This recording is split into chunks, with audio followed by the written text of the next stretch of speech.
Number 31، ایک اچھے استاد کے لیے ضروری ہے کہ وہ تصنع اور تکلفات سے اپنے آپ کو بچائے۔ تصنع اور تکلفات سے۔ حضرت معاذ بن جبل رضی اللہ تعالیٰ عنہ جب یمن کی طرف جا رہے تھے تو رسول اللہ صلی اللہ علیہ وسلم نے ان سے فرمایا ایاک والتنعم فإن عباد اللہ لیسوا بالمتنعمین۔ عیش و عشرت کی زندگی سے بچنا، اس لیے کہ اللہ کے نیک بندے عیش و عشرت کی زندگی نہیں گزارتے۔ اس لیے استاد جتنا اپنے آپ کو تکلفات سے، تصنع سے بچے گا اور سادگی میں رہے گا، انشاءاللہ اس کے اچھے فوائد اور ثمرات اس کی اپنی زندگی میں اور طلبہ میں منتقل ہوں گے۔ تکلفات سے بچنا چاہیے۔ لباس میں بھی سادگی ہو۔ اب بہت قیمتی لباس، بہت قیمتی گاڑی، بہت قیمتی موبائل، اس سے بھی اجتناب ہو۔ زندگی میں قناعت ہو۔ قناعت والا انسان کبھی پریشان نہیں ہوتا۔ الاقتصاد فی النفقۃ نصف المعیشہ، یہ انسان کے لیے آدھی آمدنی ہوتی ہے۔ اور تکلف والا طلبہ کے دل میں کبھی محبت اس کی نہیں ہوتی۔ اللہ کے ہاں بھی وہ محبوب نہیں ہوتا اور عند الناس بھی وہ پسندیدہ نہیں ہوتا۔ سادگی کے اندر حسن ہے۔ اللہ نے حسن سادگی میں رکھا ہے، تکلفات میں نہیں رکھا۔ آپ کی زندگی بھی گواہ ہے۔ صحابہ اکرام کے کپڑوں پہ پیوند لگے ہوئے ہوتے تھے، لیکن ان کا تعلق عند اللہ مضبوط تھا، تو لوگوں کے دلوں میں ان کی محبت ہوتی تھی۔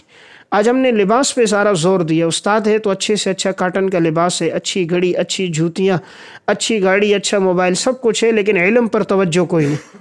جو چیز منتقل کرنی ہے طلبہ میں وہ نہیں ہے، اخلاق، سنجیدگی اور علم۔ تو بہرحال کوشش ہو تکلفات سے اپنے آپ کو بچایا جائے۔ نمبر 32، زندگی میں سادگی لے کر آئیں۔ جتنی سادگی ہوگی اتنا اس میں حسن زیادہ ہوگا۔ حضرات صحابہ اکرام اور سلف کی زندگی اس پر ہمارے لیے شاہد ہے کہ یہ وہ لوگ تھے جنہوں نے سادگی کے ساتھ زندگی گزاری اور وہ لوگ قرض سے بھی بچے رہے۔ تکلفات میں آدمی پڑتا ہے تو اس پہ قرض زیادہ ہو جاتا ہے، کیونکہ اپنے تصنع کو برقرار رکھنے کے لیے اب آمدنی پر تو گزارا نہیں ہوتا، پھر انسان حرام میں بھی پڑتا ہے، حرام بھی لینا پڑتا ہے، رشوت بھی لیتا ہے، سود بھی لیتا ہے، دائیں بائیں سے بھی لیتا ہے۔ اگر سادگی میں رہے تو انسان پہ کوئی قرض بھی نہیں ہوتا، معاش کے اعتبار سے وہ مجبور بھی نہیں ہوتا، ذہنی اعتبار سے وہ پریشانی میں بھی نہیں ہوتا، اور سادگی میں اس کے لیے حسن بھی ہوتا ہے۔ نمبر 33، اپنے آپ کو کبھی عالم نہ سمجھے، یعنی کہ میں سب سے زیادہ جاننے والا ہوں۔ یہ بات نہ آئے استاد کے دل میں کہ میں سب سے زیادہ جانتا ہوں، مجھ سے زیادہ کوئی جاننے والا نہیں۔ کائنات میں سب سے زیادہ علم ہوتا ہے حضرات انبیاء علیہ الصلاۃ والسلام کے پاس۔ آپ نے روایت پڑھی ہوگی صحیح بخاری میں کہ حضرت موسیٰ علیہ الصلاۃ والسلام سے جب یہ پوچھا گیا تھا کیا آپ سے زیادہ کوئی جاننے والا ہے، تو موسیٰ علیہ السلام نے فرمایا تھا کہ نہیں، مجھ سے زیادہ جاننے والا کوئی نہیں۔ حالانکہ یہ بات تو بالکل ٹھیک تھی، اس لیے کہ کائنات میں نبی سے زیادہ کسی کے پاس علم نہیں ہوتا، لیکن اللہ تعالیٰ کو یہ بات پسند نہیں آئی کہ انہیں یہ کہنا چاہیے تھا کہ اللہ زیادہ جاننے والا ہے، اللہ ہی کے پاس سب سے زیادہ علم ہے۔ تو اللہ تعالیٰ نے فرمایا ہمارا ایک بندہ تم سے زیادہ جانتا ہے، حضرت خضر، اور پھر موسیٰ علیہ السلام نے ان کی طرف سفر کیا۔ اس واقعے سے معلوم ہوتا ہے کہ نبی بھی اگر اپنے آپ کو یہ جملہ کہے تو اللہ کو پسند نہیں۔ کائنات میں سب سے زیادہ علم اللہ کے بعد نبی اکرم صلی اللہ علیہ وسلم کی ذات کے پاس ہے، لیکن اللہ تعالیٰ نے حضور کو دعا سکھائی وقر رب زدنی علما، کہ آپ بھی دعا کرو کہ اللہ میرے علم میں اضافہ کرے۔ امام قرطبی رحمہ اللہ اس آیت کے ذیل میں فرماتے ہیں اگر علم سے بہتر کوئی چیز ہوتی تو اللہ تعالیٰ اس کی کثرت کی دعا کا آپ کو حکم دیتے، لیکن علم سے بہتر چیز دنیا میں کوئی نہیں۔ تو جب حضور کثرت علم کی دعا کر رہے ہیں تو ہمیں بھی دعا کرنی چاہیے۔ تو علم ایک سمندر ہے جس کا کنارہ کوئی نہیں۔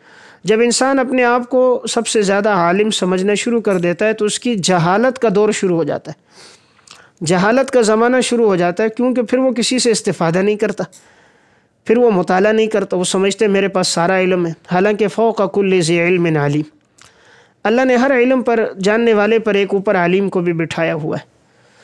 تو وہ کنویں کا مینڈک اس نے کبھی سمندر دیکھا نہیں ہوتا، تو وہ سمجھتا ہے کہ پانی یہی ہے، کبھی سمندر سے واسطہ پڑے تو اسے معلوم ہو۔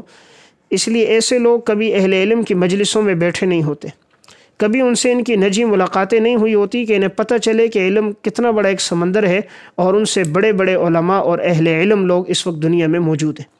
تو بہرحال کبھی اپنے آپ کو عالم نہ سمجھا جائے، اپنے آپ کو انسان ہمیشہ یہ سمجھے کہ میرے علم میں کمی ہے، اور جب کمی سمجھے گا تو وہ مطالعہ کرتا رہے گا اور ترقی کی طرف وہ جائے گا۔ نمبر 34، اسباق کی تقسیم پر تبصرہ نہ کریں۔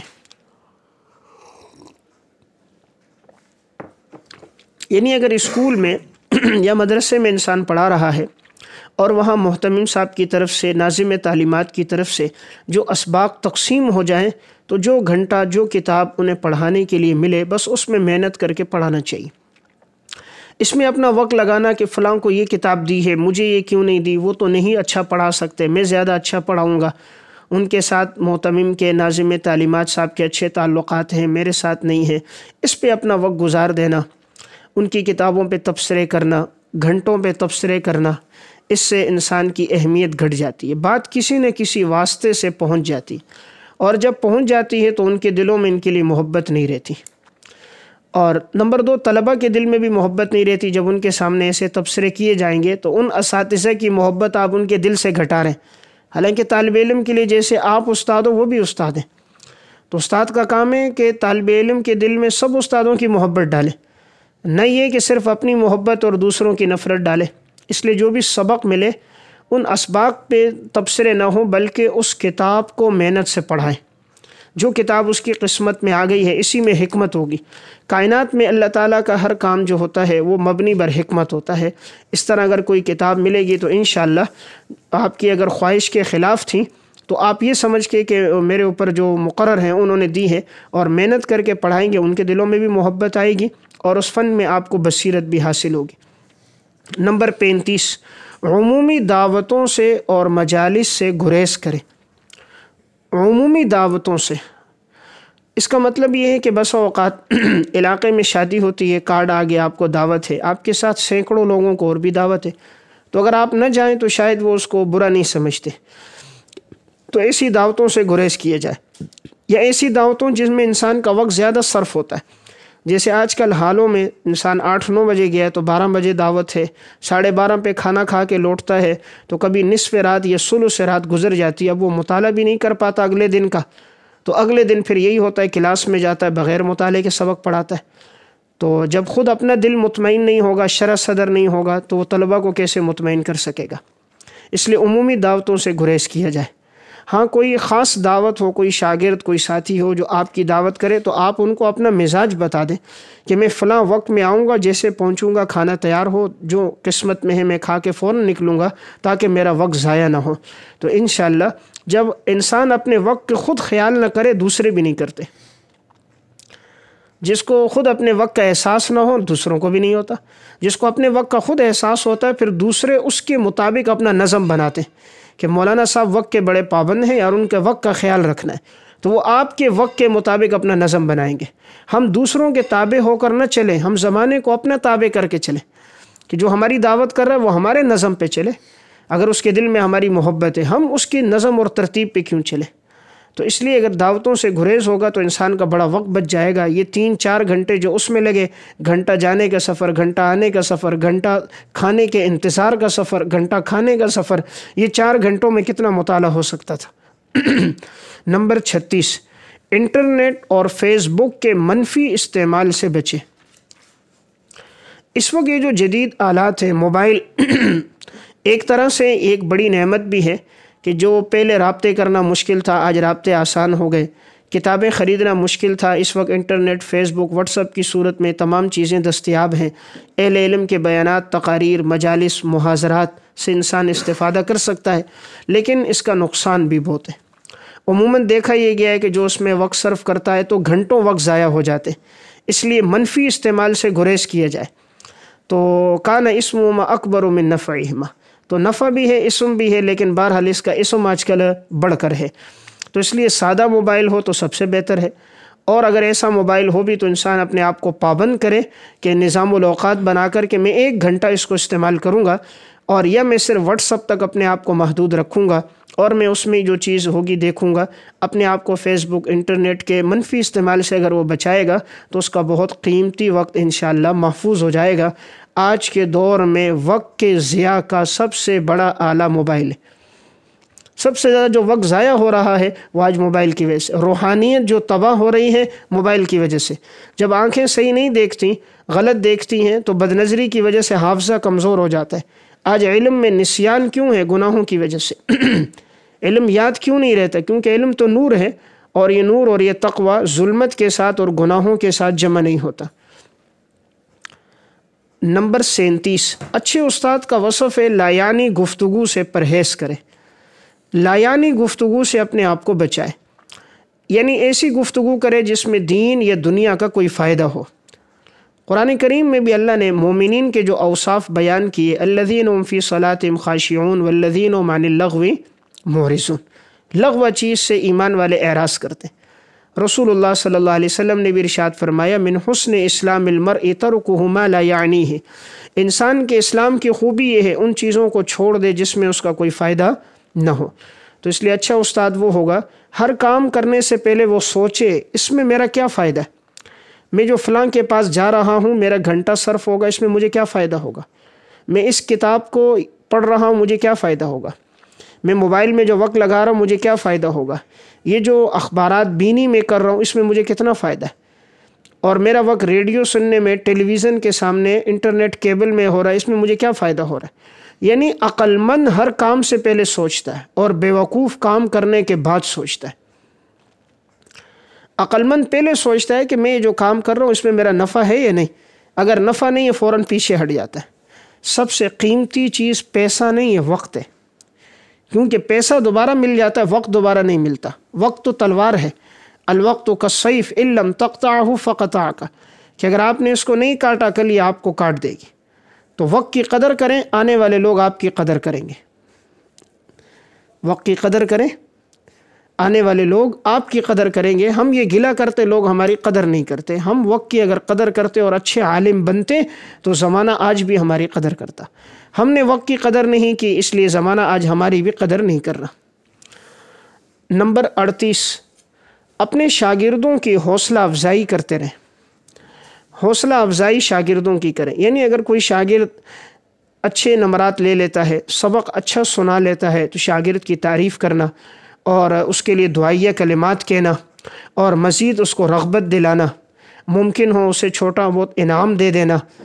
اب استاد اگر 5-10 روپے بھی دے، طالب علم اس کو اپنے لیے بہت بڑی چیز سمجھتا ہے کہ میرے استاد نے مجھے 10 روپے انعام دیے تھے، مجھے چائے پلائی تھی، فلاں وقت میں میرے بارے میں یہ 2 جملے کہے تھے، تو یہ اپنی زندگی کی بہت بڑی غنیمت سمجھتا ہے۔ 5-10 روپے کی اس کی نظر میں کوئی حیثیت نہیں، لیکن طالب علم کے لیے ایک پہاڑ کی طرح۔ اس لیے حوصلہ افزائی کرنی چاہیے، دل شکنی نہیں کرنی چاہیے۔ ہمارے یہاں کا جو ماحول ہے وہ دل شکنی کا ہے۔ طالب علم اگر سبق میں تھوڑی سی غلطی کر دے، اس کو اتنا سنایا جاتا ہے، اتنا بے عزت اور ذلیل کیا جاتا ہے، اتنا رسوا کیا جاتا ہے کہ اس کا دل دوبارہ کلاس میں آنے کو نہیں کرتا۔ تمام طلبہ کے سامنے اسے دائیں بائیں گفتگو کر کے بہت زیادہ بے عزت کرتے ہیں۔ تو یہ چیز نہیں ہونی چاہیے۔ کوئی طالب علم اچھا کام کرے، حوصلہ افزائی کرے، اور اگر کمی کمزوری ہو گئی تو تنہائی میں سمجھائیں۔ ہمارے ہاں اعتدال نہیں ہے، کوئی کوتاہی کرتا ہے تو اس کو جب سمجھاتے ہیں تب بھی حدود سے نکل جاتے ہیں، بہت سخت، اور کوئی اچھا سبق سنائے، اچھا کام کرے، حوصلہ افزائی بھی نہیں کرتے۔ تو حوصلہ افزائی کا بھی نہیں ہے، اور جب تنقید ہے تو وہ بھی بہت آگے تک۔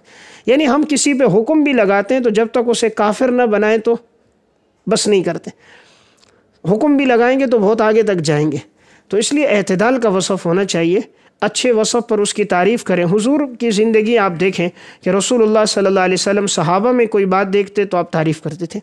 آپ دیکھیں فرما رہے ابو بکر میں رحم کا مد ہے، عمر کفر کے مقابلے میں سخت ہے، عثمان میں تو حیا ہے، علی کے اندر تو قضا ہے، ابو عبیدہ تو اس امت کا امین ہے، سلمان تو ہمارے گھر کا آدمی ہے۔ آپ نے صحابہ کے لیے مختلف تعریفیں کی، مختلف القابات بیان کیے، مختلف نسبتیں دیں، کنیتیں آپ نے رکھیں، تو صحابہ کے دلوں میں پھر حضور کے لیے محبت ہوگی۔ تو استاد ایک جملہ کہتا ہے، طالب علم پھر مر مٹنے کے لیے تیار ہو جاتا ہے۔ نمبر 39، طلبہ کی تعریف کیا کریں، اچھے اوصاف اعمال پر طلبہ کی تعریف کریں۔ ہر انسان اپنی تعریف اور عزت نفس سے خوش ہوتا ہے، چاہے وہ بڑا ہو چاہے چھوٹا ہو۔ تو جب طالب علم کی آپ تعریف کریں گے، آپ نے اچھا کام کیا، اچھا سبق سنایا، اچھے نمرات لیے، اور آپ کے نماز کے اندر آپ سب سے آگے ہیں، عبادات میں آگے ہیں، تو آپ تعریف کریں گے تو اور طلبہ بھی اس طرح شوق رکھیں گے کہ استاد نے آج ان کی تعریف کی، کل ہماری تعریف کریں گے۔ پھر طالب علم میں آگے بڑھنے کا جذبہ ہے، آج اگر اس نے 90 نمبر لیے، آپ نے تعریف کی، کل وہ 100 نمبر لے گا، وہ محنت کرے گا، آگے بڑھے گا۔ آپ نے اسے آج 10 انعام دیے، وہ کہے گا زیادہ محنت کروں استاد جی مجھے زیادہ انعام دیں گے۔ اس لیے طلبہ کی تعریف کرنی چاہیے۔ اس معاملے میں اساتذہ بڑے بخیل ہوتے ہیں، مذمتیں تو بہت کرتے ہیں، تعریف نہیں کرتے۔ مذمت تو خوب کریں گے لیکن کبھی 2 جملے ان کے مدح کے حق میں نہیں بولیں گے، 2 جملے تعریف کے حق میں نہیں بولیں گے کہ ان میں عبادت کا وصف ہے، اخلاق کا وصف ہے، کردار اچھا ہے، اعمال اچھے ہیں، خدمت گار ہیں، تو یہ وصف تعریف ہونی چاہیے، اس سے طالب علم آگے بڑھتا ہے۔ انسان جو پھولتا ہے نا وہ تعریف سے خوش ہوتا ہے، جانور کھانے سے پھولتا ہے، منہ سے کھاتا ہے فربہ ہوتا ہے، اور انسان جو پھولتا ہے نا وہ اپنے کانوں سے اپنی تعریف کے 2 جملے سن کر وہ آگے بڑھتا ہے۔ تو اس لیے استاد اگر یہ جملے کہے گا اس میں آگے بڑھنے کا شوق پیدا ہوگا۔ نمبر 40، ایک اچھے استاد کے لیے ضروری ہے وہ اپنی صحت کا خیال رکھے، اس لیے کہ صحت ہے تو سب کچھ ہے، اور اگر صحت نہیں تو کچھ بھی نہیں۔ حدیث میں آتا ہے، رسول اللہ صلی اللہ علیہ وسلم نے فرمایا، نعمتان مغبون فیہما کثیر من الناس الصحۃ والفراغ، 2 نعمتیں ایسی ہیں کہ اکثر لوگ ان کی قدردانی نہیں کرتے، ایک تندرستی اور ایک فراغت، وقت، اور ان کی قدر تب آتی ہے جب یہ انسان کے پاس نہ ہو۔ تو صحت ہوگی تو وہ ہر کام کر سکے گا، اللہ نہ کرے اگر بیماریاں امراض میں پڑ گیا تو وہ کچھ بھی نہیں کر سکتا۔ اس لیے اچھے استاد کو چاہیے وہ اپنی صحت کا خیال رکھے، ان چیزوں کو استعمال کرے جو اس کی صحت کے لیے مفید ہیں، مضر چیزوں سے اپنے آپ کو بچائے، اس لیے کہ اگر وہ ان کا استعمال کرے گا کل بیماریاں لگیں، جتنا کمایا ہے وہ سب اپنی بیماریوں پہ لگا دے گا۔ آج ہم پیسے خرچ کر کے بیماریاں خریدتے ہیں، پیسے خرچ کر کے بیماریاں خریدتے، وہ چیزیں کھاتے ہیں جو ہماری صحت کے لیے نقصان دہ، عموماً تیل میں پکی ہوئی چیزیں، یہ پراٹھے ہیں، سموسے ہیں، اور اس طرح کی یہ ساری چیزیں چکناہٹ والی چیزیں ہیں، اور وہ تمام اشیاء جو مثالوں سے وہ گلی میں گھومتا ہے کہ 16 مثالوں سے تیار 10 روپے کی پلیٹ بریانی، تو اب وہ جو 16 مثالوں کی ہیں تو وہ معدے کو کتنا نقصان دے رہی ہوگی۔ تو بہرحال اس چیز سے بچیں، یہ نہ دیکھا جائے کہ چیز سستی ہے، اور یہ دیکھیں کہ صحت کے لیے مفید کیا ہے۔ تو مہنگے اور سستا ہونا معیار نہ ہو، معیار صحت ہو۔ اس میں اچھے استاد کو ضروری ہے کہ وہ پھل فروٹ کھائے، یہ صحت کے لیے زیادہ فائدہ مند چیز ہوتی ہے۔ فطرت کی کوئی چیز نقصان دہ نہیں ہے، اللہ نے جو چیز فطرتی طور پہ پیدا کی ہے وہ نقصان نہیں دیتی، ہر وہ چیز نقصان دیتی جو ہم نے خود بنائی ہے۔ ہم اس کو 4-5 چیزوں کو ملا کر جب چھٹی چیز بناتے ہیں وہ نقصان دے رہی ہوتی۔ اللہ نے جس چیز کو پیدا کیا ہوتا ہے وہ نقصان نہیں دیتی۔ اس لیے ایک اچھے مدرس کو چاہیے لبنا خالصا سائغا للشاربین، دودھ کا استعمال رکھے، کھجور کا استعمال رکھے، شہد اس میں اللہ نے شفا رکھی ہے اس کا استعمال رکھے، صاف پینا اپنے معمولات میں لے کر آئے، اور خشک غذائیں جس طرح کے بادام ہے، اخروٹ ہے، اخروٹ کی شکل بھی دماغ کی طرح، اس لیے جس کے سر میں درد ہوتا ہو روزانہ ایک اخروٹ کھا لیا کرے تو اس کے سر کا درد نہیں ہوگا۔ اخروٹ ایسی چیز ہے اس پہ کوئی مکھی اندر نہیں جا سکتی، اس پہ کسی وہ آج کے الفاظ میں کوئی جراثیم اس پہ نہیں ہوتے، اللہ نے اس کو محفوظ کیا۔